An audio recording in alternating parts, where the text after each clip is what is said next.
Hey guys, let me show you something today that have a comparison test with some a serpentine belt that I got. Here in the last couple months when my engine was replaced in my van, a regular parts store fan belt was put on, and I broke the engine in even though it was rebuilt and probably didn't need it.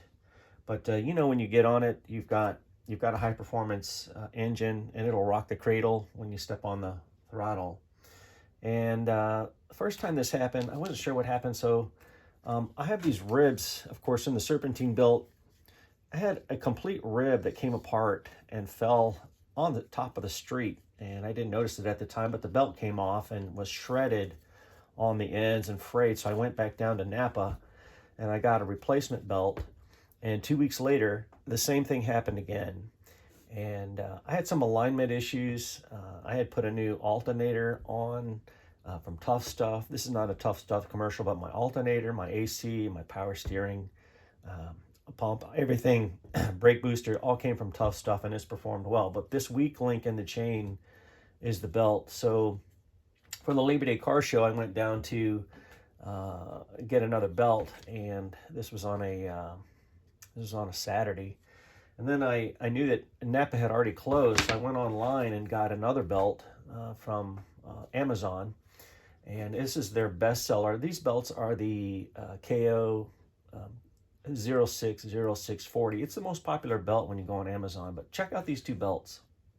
You're usually not going to see the difference on the camera. But the Napa belt on the scale weighs 5 ounces. But the Amazon belt weighs 6 ounces and another ounce. It's almost 20%. And I started looking at the thickness of these belts, and I have a measuring device, you know, one of these plastic calipers that I could show you. But really, the true test is the thickness is like 1.59 mil on the Amazon belt, and the Napa belt is like 0.8. This is a super thin belt, and it feels cheap. And it smells like, doesn't smell like much. It smells like cardboard is what it smells like. But the Amazon belt actually smells like tire rubber. And there's no markings on here except for EPDM, which stands for ethylene, propylene, diylene, monomer, which is, you know, when they mix up a vat and they vulcanize this stuff, it creates a rubber belt.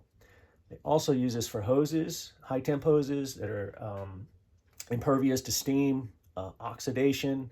So they're a perfect material for belts. The other thing about the comparison of these two belts, I have a little penny here, and I wanted to show you this, show you just how deep or shallow these things are. Let's see if I can grab it real quick. Yeah, here it is. So this is a non-scientific test, but I took a penny. I stuck this in the grooves of the Amazon belt, and I put a piece of tape where the head comes in, and then this tape will actually stand up in the groove. And it just came in generic packaging, you know, like shipped in an envelope. I think it was from Parts Boys. If you go on Amazon, you can see. Anyway, this is my unscientific head depth of the penny, so you can kind of see, you know, how thick that is. You can get a good look at that. But the Napa belt,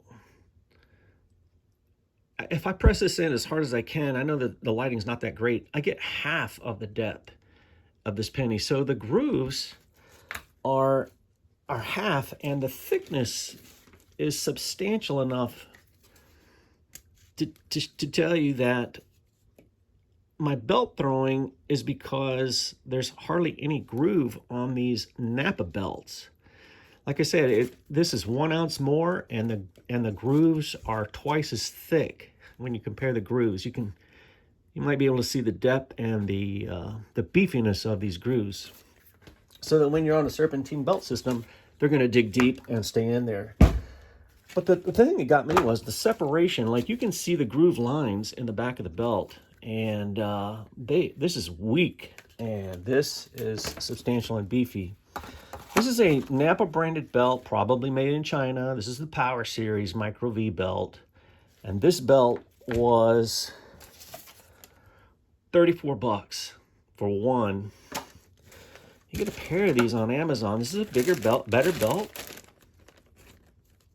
$24. And so each belt is 12 bucks and 50 cents. So don't go to Napa, get yourself ripped off buying cheap belts. Just go on Amazon and get a decent belt. I know that Blueprint Engine, which is what mine is, recommends a Dayco or a Goodyear, and they make a quality belt. But even getting an Amazon belt, and this had a 550 4.5-star review, so a lot of people use these. It is true that a lot of these belts are probably not used for high performance engines. This will probably get you by on a daily, but if you've got a high performance engine, definitely stay away from the Napa belts and get a good thick rubber belt, and you won't get stranded. All right, so I thought I had thrown this belt away that busted on me, but I did find it in the trash can the day it happened. I just want to give you a little more detail and some show and tell about this. These are the bands that I'm talking about, separated. You know, the pulley has you know, the upper and lower valleys, but this is the Napa belt, and it is the thin one. Like I said, I'm going to tell you that some of this stuff, one whole segment of this came off of my van.